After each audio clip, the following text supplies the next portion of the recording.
The November wind carried a chill across Memphis that afternoon, the kind that settles into your bones and makes you want something, anything, to remind you that you're alive. Elvis Presley sat in the showroom of the Harley-Davidson dealership on Union Avenue, staring at a machine he didn't need. He had come here straight from having his Continental Mark II insured, just running errands like any ordinary person might. Except that nothing about his life had been ordinary for months now. And today, waiting for him back at the house on Audubon Drive, was a girl who made him feel like a stranger in his own skin, Natalie Wood. Even her name sounded like something from a movie, which, of course, it was. She had been acting since she was 4 years old, a lifetime spent in front of cameras, learning to manufacture emotions on demand. He had seen her in Miracle on 34th Street when he was just a boy in Tupelo, watching through the window of a neighbor's house because his family couldn't afford their own television. She had seemed magical to him then, this little girl with dark eyes and perfect timing. And now here she was, 18 years old and more beautiful than anyone he had ever met, sleeping down the hall from his parents' bedroom while 100 fans kept vigil on the lawn outside. It was November 1st, 1956. He was 21 years old, and he had no idea what to do with any of it. The Harley gleamed under the dealership lights, a brand new FLH Hydra Glide, black and chrome. The kind of machine that promised escape, even as it trapped you in your own legend. Elvis ran his fingers across the gas tank, the leather of the seat, the handlebars that seemed to reach towards some distant horizon. He bought it without thinking. Natalie had flown in from Hollywood 3 days earlier. Dennis Hopper, her co-star from Rebel Without a Cause, had introduced them in New York a few weeks before. The connection had been immediate. Two young people who were famous in ways that isolated them from everyone around them. She understood things about his life that no one else did. The constant scrutiny, the manufactured image, the loneliness that fame somehow made worse instead of better. Their first dates had charmed her. Elvis bought out entire movie theaters so they could watch films in private. He took her to dinner at places where the staff cleared the room just for them. This was not what she was used to. Hollywood stars mingled with each other constantly. She had dated James Dean, sat at tables with Humphrey Bogart, learned to swim in pools that belonged to studio executives. The industry was its own world, with rules she had mastered before she was old enough to drive. But Elvis was something else entirely. He had no context for his fame, no framework to understand it. He had been poor just 2 years ago, actually poor. The kind of poor where you counted coins for bread and patched your clothes until they couldn't be patched anymore. His mother still hung laundry on a line in the backyard of their new house, still grew vegetables in a garden beside the swimming pool, still looked at the refrigerator full of food like it might disappear if she stopped paying attention to it. And yet 10,000 people wanted to touch him every day. Radio stations played nothing but his voice. Newspapers printed his face. Teenage girls wrote letters describing what they wanted to do to him, in language that would have made their mothers faint. How do you reconcile those two worlds? Elvis didn't know. And that was what Natalie found most fascinating about him. This earnestness, this bewilderment at his own life. He asked her questions about Hollywood, as if she were an explorer returning from a distant land. He wanted to know how the business worked, who made the decisions, why certain people became stars and others didn't. He had watched Rebel Without a Cause dozens of times, studying James Dean's performance with the intensity of a scholar examining sacred texts. But something had shifted since she arrived in Memphis. The house on Audubon Drive was nice, a 4-bedroom ranch in an upper-middle-class neighborhood. But it felt smaller than it should have been. Fans gathered on the lawn day and night, pressing against the fence that Elvis had built to give his family some semblance of privacy. They screamed when he appeared at the window. They wept when he didn't. Someone was selling hot dogs from a wagon parked on the street, as if his home had become a tourist attraction. And then there was Gladys. Elvis's mother had greeted Natalie warmly enough when she arrived, but something in her eyes had cooled over the days that followed. Natalie sensed it the way a seasoned actress always senses disapproval from an audience, that subtle withdrawal, that careful politeness that masks something sharper underneath. She didn't know what she had done wrong. She was being herself, which had always been enough before. But here, being herself meant wearing a nightgown that Gladys considered too revealing. It meant sleeping late, while Gladys rose at dawn to cook breakfast. It meant asking Elvis to take her somewhere, anywhere, away from the house and the crowds, and the oppressive weight of expectation that seemed to fill every room. "Your mama doesn't like me," Natalie said to Elvis that morning, before he left for his errands. He didn't deny it. He just looked at her with those eyes that had made a million women believe he was singing directly to them, and said, "She's protective. She's been through a lot. And me?" Elvis was quiet for a moment. Then, "You're different from the girls around here. She doesn't know how to understand you." Natalie wanted to ask what that meant. She wanted to ask if he understood her, if anyone did, if there was any place in the world where she could simply exist without performing some version of herself for an audience she hadn't chosen. But he was already reaching for his car keys, already moving toward the door, already escaping into the world where he could be alone for a few precious hours before the demands of his life caught up with him again. And now here he was, buying a motorcycle. The paperwork took longer than it should have. The dealer kept finding excuses to call over other employees. "You won't believe who's here, come look." And Elvis signed autographs and posed for photographs with the patient exhaustion of someone who had learned to treat interruptions as the price of admission to his own existence. By the time he rode the Harley out of the showroom, the afternoon sun had begun its slow descent toward the western hills. He didn't go straight home. Instead, he rode through the streets of Memphis, feeling the wind push against his chest, the engine vibrating beneath him with a rhythm that matched his heartbeat. The city passed in glimpses, storefronts and churches, gas stations and empty lots. The familiar geography of his childhood now transformed by the lens of his fame. People recognized him even at speed. They pointed and shouted and ran toward the curb as if they might catch him before he disappeared. He couldn't escape. Even on a motorcycle, even in motion, he was always being watched. But for a few minutes, he didn't care. The machine beneath him was fast enough to outrun thought, loud enough to drown out doubt. He leaned into the curves of the road and felt something loosen in his chest, some knot of tension that had been tightening since Natalie arrived, since his mother's silences grew longer, since the world he had built began to feel less like a dream and more like a beautiful, suffocating trap. When he finally turned onto Audubon Drive, the crowd was larger than it had been that morning. Word had spread that Natalie Wood was staying at the Presley house. Hollywood and Memphis didn't intersect very often, and the combination of these two young stars under the same roof had drawn attention from newspapers as far away as Chicago. Elvis killed the engine and walked the Harley up the driveway.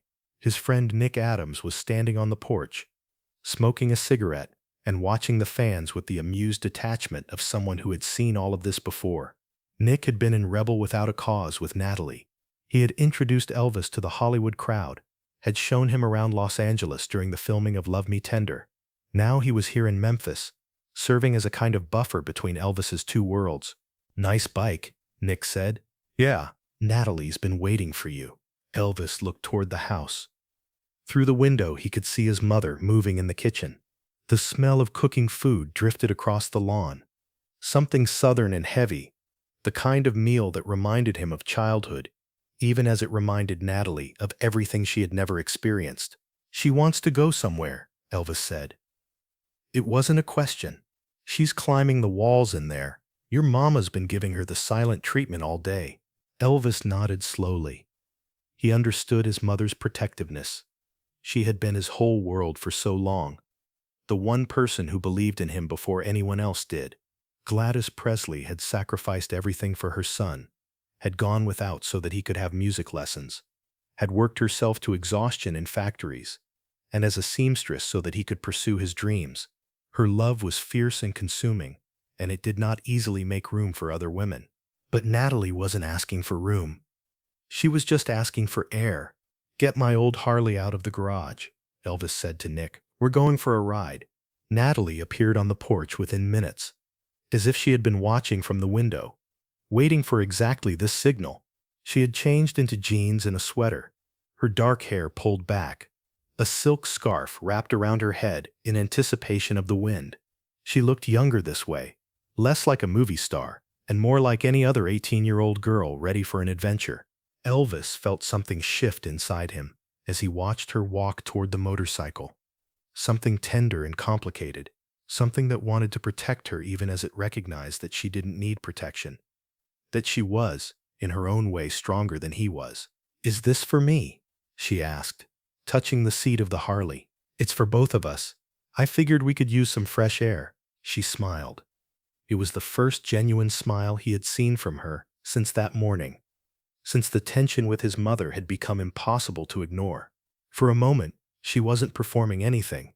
She was just happy. "Well then," she said, "let's fly." They rode out of Memphis with Nick Adams following on the old Harley, a motorcycle policeman trailing behind to keep the inevitable crowd of followers at a respectful distance. The afternoon light was golden, slanting through the bare branches of trees that lined the road, casting long shadows across the pavement. Natalie wrapped her arms around Elvis's waist and pressed her cheek against his back, feeling the vibration of the engine travel through both their bodies. For 3 hours, they rode. They wound through the countryside south of the city, past cotton fields that had already been harvested and farmhouses where families were sitting down to dinner. They stopped at a gas station in a small town whose name neither of them would remember afterward. And the attendant recognized Elvis immediately, his face transforming from boredom to amazement in the space of a single heartbeat. But they didn't linger. Elvis paid with cash, and they were gone before the crowd could form. The road unspooled before them, endless and empty. And Natalie found herself thinking about the difference between this and Hollywood. In Los Angeles, everything was contained. Studio lots and premiere parties and restaurants where everyone knew everyone else. The fame was managed, choreographed, part of a larger production that had been running since before she was born. But here in Tennessee, Elvis's fame was raw and uncontained. It spilled over everything. It couldn't be scheduled or controlled. These people, the fans who gathered on his lawn, the strangers who chased him down highways, they weren't industry insiders seeking connections. They were ordinary people who had heard something in his voice that spoke directly to their souls. It was terrifying, and it was beautiful. And Natalie didn't know how anyone could survive it for long. She thought about James Dean, who had died just a year before. His Porsche crumpled against a highway in California. Jimmy had burned so bright, had lived with such intensity, and then he was simply gone. The industry had mourned him for exactly as long as it was commercially advantageous to mourn him.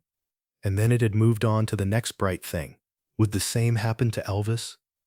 Would this enormous wave of adoration crest and break, leaving him washed up on some shore he hadn't chosen? Or would it never crest at all? Would he ride this wave forever, exhausting himself against its endless demands until there was nothing left? She tightened her arms around him. She didn't want to think about that. She just wanted to be here, in this moment, with the wind in her face and the road disappearing beneath them, and a boy who had looked at her like she was the most fascinating person in the world. Because that was what Elvis did. He looked at you, and you felt seen. Not your fame, not your image, not the version of yourself you had constructed for public consumption. He saw something underneath all that, something vulnerable and real, and he responded to it with a sincerity that was almost painful in its intensity. How did he do that? How did someone so besieged by the world's attention manage to give such complete attention to whoever stood in front of him? She didn't understand it. She wasn't sure she ever would. The sun was setting when they finally turned back toward Memphis. The sky had become a canvas of orange and purple, the kind of dramatic backdrop that a Hollywood cinematographer would have engineered with filters and careful timing, but which appeared here, in this flat Tennessee landscape, as if the universe itself had decided to show off. Elvis slowed the motorcycle as they crested a small hill. And for a moment they simply sat there, engine idling, watching the colors deepen and spread across the horizon. "It's beautiful," Natalie said. Yeah. Something in his voice made her look up at him. He was staring at the sunset, but his expression was not peaceful. There was a furrow between his brows, a tension in his jaw that hadn't been there when they set out. "What's wrong?" she asked. Elvis was quiet for a long moment. When he spoke, his voice was soft, almost lost beneath the rumble of the engine. I keep thinking about what happens next. Next. With us. With everything. He shook his head slowly. I look at you and I see someone who knows exactly who she is, who's been building her life piece by piece since she was a little girl. You've got it figured out. The career, the industry, what you want from the world. That's not true. It is, though. Maybe you don't feel like it is, but I can see it. You know who Natalie Wood is supposed to be. He paused. I don't know who Elvis Presley is supposed to be. I just know who everyone else thinks he is. And that person, he's not me. He's something I made up because people seem to want it. Natalie didn't know what to say. She had never heard anyone talk about fame this way, as a costume that didn't quite fit, as an invention that had taken on a life of its own. Maybe that's true for everyone, she said finally. Maybe we're all making it up as we go. Elvis turned to look at her. The dying light caught his features, turning them golden, and for a moment he looked very young, not the phenomenon who had conquered American music, but just a boy from a poor family who had been handed more than he knew how to carry. Do you ever wish you could just disappear? He asked. She considered the question seriously. Sometimes. But then I think about what I'd be disappearing into, and I realize I don't know how to be anyone else. I've been performing since I was 4 years old. This is the only life I know. That's the thing. Elvis's voice was barely a whisper now. I remember having another life. I remember being nobody. And sometimes I miss it so much I can barely breathe. They sat in silence. As the last light faded from the sky, stars began to appear, one by one, pricking holes in the darkness. Somewhere behind them, Nick Adams had pulled off the road, giving them privacy they both needed, and neither had asked for. My mama's afraid of you, Elvis said finally. I know. It's not personal. She's afraid of everyone who might take me away from her. She's been afraid since the day I was born. He took a breath. When I was a kid, I had a twin brother who died at birth, Jesse Guerin. My mama's never gotten over it. She held on to me so tight because I was all she had left. All those years of poverty, of moving from place to place, of not knowing if we'd have food tomorrow. I was the only thing that made any of it bearable for her. Natalie felt something crack open inside her. She understood now why the house on Audubon Drive felt so suffocating. It wasn't just the fans or the fame. It was the weight of that love, that desperate, consuming love that had shaped Elvis into who he was, and now couldn't let him go. She sees you as a threat, Elvis continued. Someone who might take me away to Hollywood, away from Memphis, away from everything she's ever known.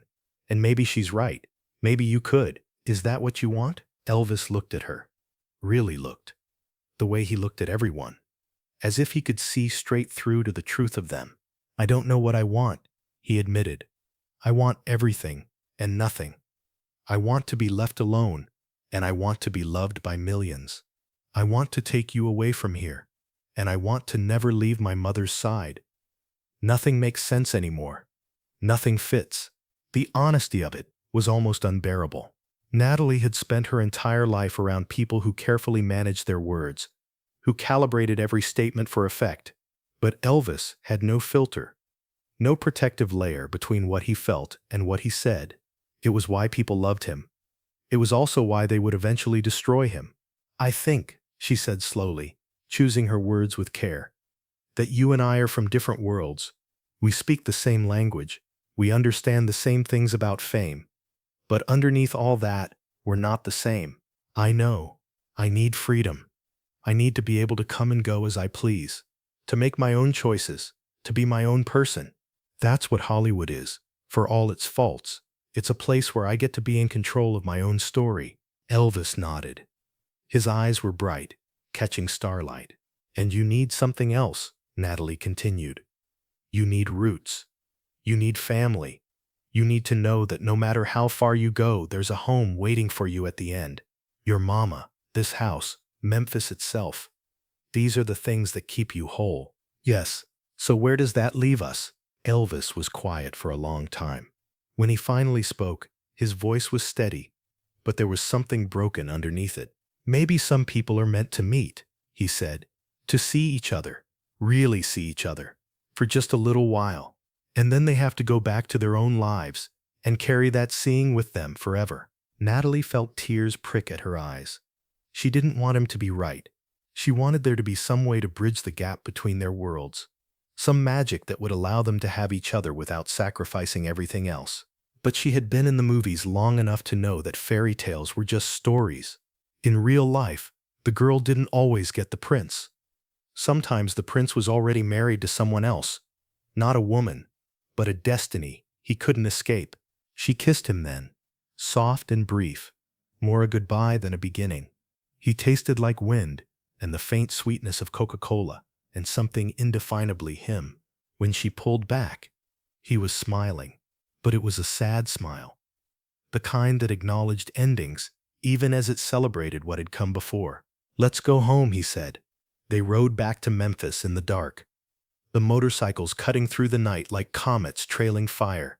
The fans were still gathered outside the house on Audubon Drive, holding candles now, waiting with the patient devotion of pilgrims at a shrine.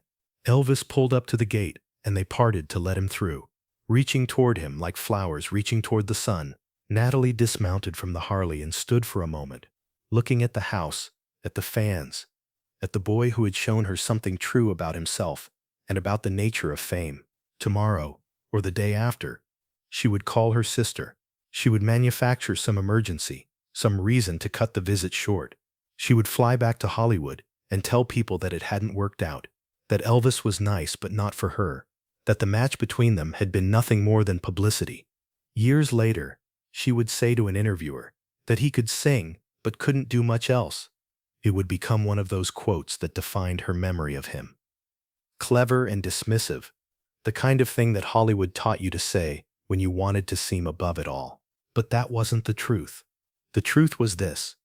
She had seen something in Elvis Presley that most people would never see.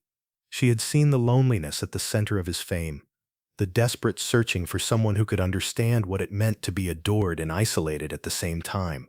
She had held that truth in her hands for 3 days in Memphis, had felt it vibrate through her body on the back of a Harley Davidson as they raced through the Tennessee countryside, and she had let it go. Not because she didn't want it, but because she understood, with the clarity that only comes at 18, that wanting something and being able to have it are two very different things. Gladys was waiting in the doorway when they walked inside. She looked at Natalie with an expression that was not quite triumph and not quite relief, but something in between. Then she opened her arms, and Elvis walked into them, folding himself against his mother like a child returning from a long journey. Natalie watched them embrace. She thought about her own mother, stage mother extraordinaire, who had pushed her into the spotlight before she was old enough to understand what spotlight meant. She thought about the choices that had been made for her, the roles she had played, the person she had constructed from scripts and direction, and the endless need to be seen. Elvis had been right about one thing. She knew who Natalie Wood was supposed to be. She had always known. The problem was that sometimes she wondered if Natalie Wood was enough, if the person she had created could ever contain everything she actually felt. She went to bed early that night. The next morning, before the sun rose, she called her mother from the telephone in the hallway. She spoke in hushed tones, manufacturing the crisis that would set her free. By noon, she was gone. Elvis drove her to the airport himself, in the pink Cadillac that had become a symbol of his success. They didn't talk much. What was there to say? They had said everything that mattered on the top of that hill. Watching the sunset, feeling the weight of their different destinies pressing down on them. At the gate, he kissed her cheek. "Take care of yourself, Natalie." "You too, Elvis." She walked onto the plane without looking back. If she had looked back, she might have seen him standing at the window, watching, until the aircraft lifted off and became a silver speck against the gray November sky. She might have seen him touch his lips, where her kiss still lingered, as if he could hold on to something that was already slipping away, but she didn't look back. That was the thing about Natalie Wood. She had learned very young that the only way to survive was to keep moving forward. They would never be close again. Elvis would go on to become everything the world expected of him. He would conquer Hollywood in his own way, make movies that ranged from brilliant to embarrassing, sing songs that would outlive everyone who heard them, He would marry another young woman, have a daughter, divorce, decline, and finally die in the bathroom of a mansion that had become both his sanctuary and his prison. Natalie would marry 3 times, twice to the same man, and build a career that spanned decades. She would win awards, earn respect, prove that child stars could become adult artists. She would never lose that quality that had made her special from the beginning. The ability to make anyone watching believe that she was feeling exactly what her character was supposed to feel. In 1981, she would drown in the waters off Catalina Island, under circumstances that would never be fully explained. She was 43 years old, the same age Elvis had been when the weight of his life finally crushed him. But that was all in the future. On November 1st, 1956, all that existed was a motorcycle ride through the Tennessee countryside, a conversation on a hilltop as the sun went down, and 2 young people discovering that some connections cannot survive the worlds we build around ourselves. Elvis called her Mad Nat after she left, a nickname that acknowledged the fire in her, the wildness that he had recognized and admired even as he understood he couldn't contain it. She never used a nickname for him. To her, he was always just Elvis, as if the single name contained everything that needed to be said about who he was. Decades later, after both of them were gone, people would still tell stories about that November weekend in Memphis. The fans who had watched from the lawn, the neighbors who had heard the motorcycles roar past, the gas station attendant who had seen them stopped at the edge of his small town, looking at each other like people who had found something precious and already knew they would have to give it up. Some stories become legends, some legends become truth, and some truths remain forever suspended between what happened and what we wish had happened. Impossible to verify, impossible to forget. This is one of those stories. 2 people met when they were young and famous, and not yet broken by the demands the world would place on them. They saw each other clearly, if only for a few days. They understood something essential about the nature of loneliness and the price of being loved by millions. And then they went back to their separate lives and carried that understanding with them to the end. Was it a love story? Perhaps, in the way that all true seeing is a kind of love, a recognition of another person's humanity, a willingness to witness their struggles and fears without judgment. Was it a tragedy? Also, perhaps, in the way that all missed connections are tragic, not because they end badly, but because they end at all, leaving behind only the haunting question of what might have been. What remains is simpler than love or tragedy. What remains is the image of a boy and a girl on a motorcycle, riding through the fading light of a November afternoon, feeling the wind erase everything except this moment, this connection, this fleeting sense that somewhere in the chaos of their extraordinary lives, they had found someone who understood. The road stretched before them, endless and empty. The engine roared beneath them, promising escape. And for 3 hours on a November day in 1956, Elvis Presley and Natalie Wood were not famous. They were not legends. They were not the people the world would eventually make them become. They were just 2 kids who wanted to fly. And for those 3 hours, they did.